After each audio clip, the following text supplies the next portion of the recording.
किस पाप के कारण स्त्रियां समय से पहले विधवा होती हैं?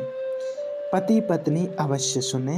एक बार माता लक्ष्मी भगवान विष्णु से मिलने के लिए जाती हैं और कहने लगती हैं, हे प्रभु, जब मैं आपसे मिलने के लिए आ रही थी तो मेरी नज़र मृत्यु लोक पर पड़ी।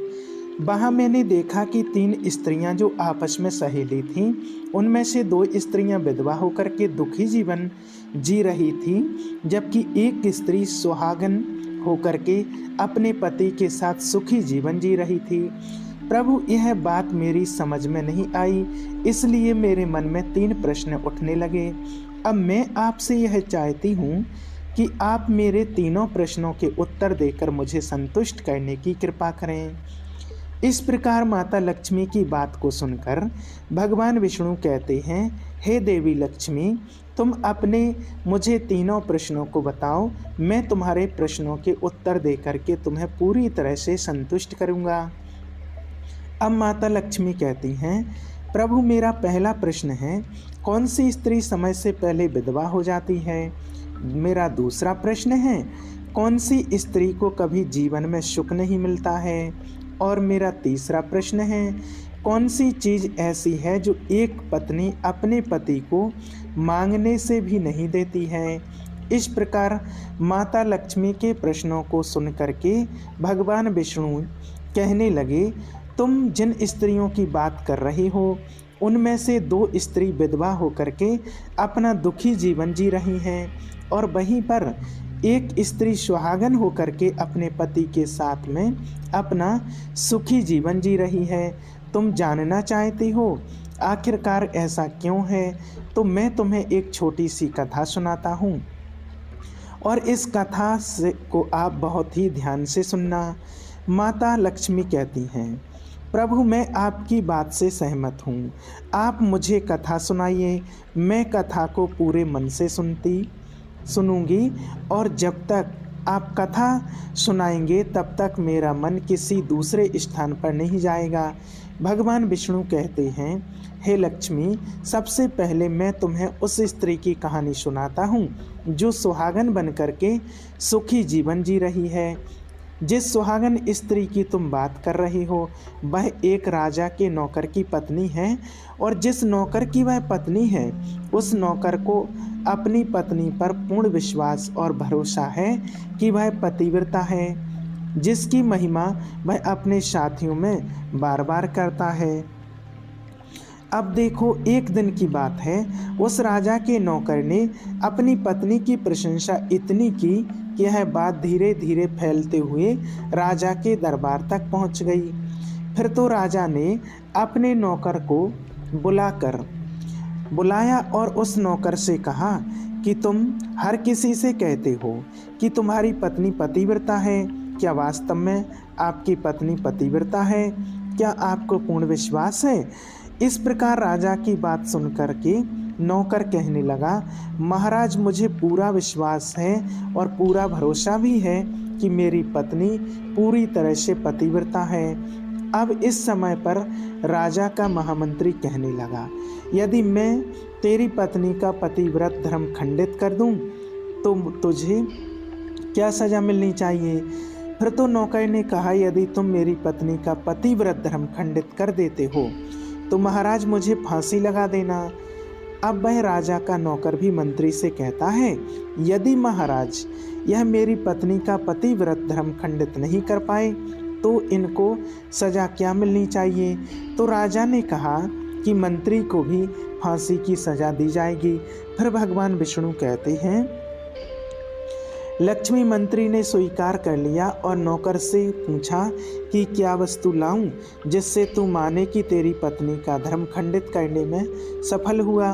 तो नौकर ने कहा, मंत्री, यदि तुम मेरे घर पर जाकर कि मेरे विवाह के समय पर मुझे एक पटका मिला था और एक कतार मिली थी, वह मेरी पत्नी ने बहुत ही संभाल कर रखी है, जो सुहाग की निशानी मानी जाती है। यदि तुम पटका और कतार लाकर मुझे दिखा दो तो मैं मान जाऊंगा कि तुमने मेरी पत्नी का धर्म पूरी तरह नष्ट कर दिया। अब शर्त स्वीकार हो जाने के बाद में वह मंत्री शहर में जाता है और एक धूती से जाकर के मिलता है। वह धूती एक दूसरे से हमेशा भिड़ाने का काम करती थी और जो काम कोई नहीं करता वह काम करने में वह धूती सक्षम थी। फिर इस प्रकार उस मंत्री ने अपने स्वार्थ के लिए उसको बुलाया और कहा कि इस नाम का एक व्यक्ति है और उससे मेरी शर्त लगी है, और फिर उसने उस शर्त के बारे में सब कुछ बता दिया। फिर वह धूती से कहने लगा, तुम कैसे भी करके उस स्त्री से मेरा संपर्क करवा दो, तुझे जितना धन चाहिए मैं उतना धन दूंगा। इस प्रकार मंत्री की बात सुनकर के वो धूती कहने लगी, भाई तू उस औरत के बारे में बात मत कर, वह औरत पूरी तरह से पतिव्रता है, तेरी ओर देखेगी भी नहीं, तेरी शक्ल भी नहीं देखेगी, और उसके परिवार के लोग बहुत खूंखार हैं, तेरी खाल उतार लेंगे। तो मंत्री कहने लगा, ठीक है, यदि तुम मेरा उससे संपर्क नहीं करवा सकती तो एक काम कर दो, उसके घर जाकर के पटका और कतार चुरा कर ला दे, और उसकी पत्नी के गुप्तांग के पास में यदि कोई चिन्ह हो तो उस चिन्ह को भी देख करके मुझे बता दे, फिर मैं तुझे मुँह मांगा इनाम दूंगा। यह बात धूती की समझ में आ गई और उसने कहा, ठीक है, मैं तुम्हारा काम अवश्य करूंगी। नौकर शहर में रहता था। 2-3 दिन बाद नौकर के घर जाती है धूती और उसकी पत्नी से जाकर के बोलती है, बेटी मैं तेरे पति की बुआ हूँ, मैं कई वर्षों के बाद आई हूँ। फिर उस स्त्री ने कहा, मैंने आपको पहले कभी देखा नहीं, इसलिए पहचान नहीं पाई। और इस प्रकार उस नौकर की पतिव्रता स्त्री ने उस धूती को सम्मान दिया, पर उसे क्या मालूम था कि यह उसके साथ में छल करने के लिए आई है। अब भगवान विष्णु कहते हैं, हे लक्ष्मी, इस प्रकार वह धूती पतिव्रता स्त्री के साथ में 2 दिन तक रुकी। जिस समय वह स्त्री स्नान करने लगी तो धूती उठ करके उस पतिव्रता स्त्री की कमर रगड़ने लगी। उस पतिव्रता स्त्री ने बहुत मना किया, फिर भी वह धूती नहीं मानी और कहने लगी, तुम तो मुझे बेटी से भी अधिक प्रिय लगती हो, इसलिए मना नहीं करो। काफ़ी दिनों के बाद मेरी और तुम्हारी मुलाकात हुई है। अब ऐसा कहकर वह मुख पर हाथ फेरने लगी। फिर आँखों को धोने के बहाने से उस धूती ने पतिव्रता स्त्री की आँखों में पानी भर दिया और उस स्त्री की आँखें बंद हो गईं। इस प्रकार गुप्तांग के पास में जांग पर तिल था जो धूती ने देख लिया, बस उसका काम बन गया। उधर स्नान करने के बाद जब पतिव्रता स्त्री रसोई में खाना बनाने गई तो उस धूती को मौका मिल गया और उसने पटका और कतार उस नौकर के घर से चुरा ली और वहाँ से एकदम से भाग गई और जाकर के 2 दिन में पटका और कतार मंत्री को दे दिए और पतिव्रता स्त्री के जांग पर तिल का निशान भी बता दिया। मंत्री सीधा राजा के दरबार में पहुंचा और राजा से कहा, महाराज, मैं नौकर की पत्नी के साथ में मैंने 2 दिन बिताए और यह पटका तथा कतार उसी के हाथों लेकर के आया हूँ। फिर तो राजा ने दरबार लगाया और नौकर को बुलाया तथा महामंत्री से सभा में पटका और कतार को दिखाने के लिए कहा। राजा की आज्ञा पाकर मंत्री ने उस नौकर को पटका और कतार दिखाई और उसकी पत्नी की जांघ पर तिल भी बताया तो नौकर मान गया कि वास्तव में आज मेरी पत्नी ने अपना पतिव्रत धर्म पूरी तरह से भंग करवा लिया। भगवान विष्णु कहते हैं, हे लक्ष्मी, फिर तो राजा ने फांसी का दिन 15 दिन के बाद रख दिया और कहा कि नौकर को 15 दिन के बाद में फांसी पर चढ़ाया जाएगा। और इस प्रकार से उसकी अंतिम इच्छा पूछी नौकर से तो नौकर ने कहा कि मैं अपनी पत्नी से अंतिम बार मिलना चाहता हूँ। इस प्रकार राजा ने उस नौकर को आज्ञा दी कि ठीक है, तुम अपनी पत्नी से मिल सकते हो। फिर नौकर अपने घर गया और अपनी पत्नी से कहा कि मैंने आपके साथ में बहुत बड़ा विश्वास किया है और मैंने आपके विश्वास पर मंत्री से ऐसी शर्त लगाई थी कि राजा के दरबार में राजा के सामने मैंने कहा था कि मेरी पत्नी का पतिव्रत धर्म कोई नष्ट कर दे तो मुझे फांसी लगा देना। अब मुझे 15 दिन के बाद में फांसी लगा दी जाएगी। मेरे साथ विश्वासघात करके तुमने ठीक नहीं किया। उस पतिव्रता स्त्री ने अपने पति के लिए सारी बात बताई, लेकिन उसे विश्वास नहीं हुआ। फिर नौकर राजा के दरबार में पहुंचा तो राजा ने फिर उसे कैद में डलवा दिया। अब उधर नौकर की पतिव्रता नारी ने भगवान को याद किया और अपना वेश बदल करके राजा के दरबार में गई और राजा से नाच दिखाने की आज्ञा मांगने लगी, क्योंकि वह स्त्री बहुत ही सुंदर थी और राजा बहुत ही शौकीन होते हैं नाच देखने के। राजा ने आज्ञा दे दी कि सभी मंत्री आदि उपस्थित होकर के इस सुंदरी का नाच करवाने की पूरी व्यवस्था की जाए। भगवान विष्णु कहते हैं, लक्ष्मी फिर तो सब मंत्री महामंत्री राजा दरबार में उपस्थित हुए। फिर उस नौकर की धर्मपत्नी ने जब नाचना शुरू किया तो राजा को उस स्त्री का नाच बहुत ही सुंदर लगा और फिर राजा ने कहा, तुम मुझसे क्या मांगना चाहते हो? तुम जो भी मांगोगे मैं तुम्हें वही दूंगा। फिर उस नौकर की पतिव्रता स्त्री ने कहा, महाराज आपकी सभा में मेरा चोर है जिसने मेरे रुपए लिए थे लेकिन आज तक नहीं दिए, उसे फांसी की सजा दे दीजिए। अब राजा ने कहा, ठीक है, बताओ मेरे दरबार में तुम्हारा चोर कौन है, उसका नाम क्या है, मैं उसको फांसी की सजा अवश्य दूंगा। भगवान विष्णु कहते हैं, फिर उस नौकर की पतिव्रता स्त्री ने कहा, महाराज आपका मंत्री मेरा चोर है, आप उसको फांसी की सजा अवश्य दें।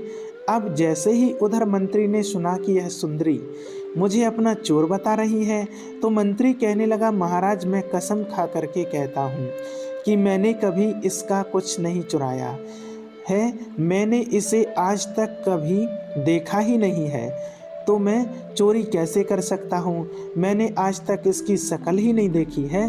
अब भगवान विष्णु कहते हैं, लक्ष्मी जैसे ही मंत्री ने कहा कि मैंने सुंदरी की आज तक शक्ल ही नहीं देखी है, तो वह सुंदरी कहने लगी, महाराज कि ये मंत्री मुझे जानता नहीं है, तो आप इससे यह पूछो कि ये पटका और कतार कहाँ से लाया था। मैं उस नौकर की पत्नी हूँ जो आपके यहाँ पर नौकरी करता है और आप मेरे निर्दोष पति को फांसी पर चढ़ाने वाले हैं। अब मैं आपको पूरी कथा सुनाती हूँ। यह जो आपका मंत्री है, इसने मेरे समक्ष एक धूती को भेज करके मेरी जांग के तिल का पता लगाया और उसी ने यह पटका और कतार चुरा करके इसको दी। और आपके पास इस मंत्री के द्वारा भेजी गई धूती जब मेरे घर पर आई थी तो उसने मुझसे कहा था कि वह मेरे पति की बुआ है और मैं पहली बार आई हूँ, इसलिए मैं उसको पहचान नहीं सकी।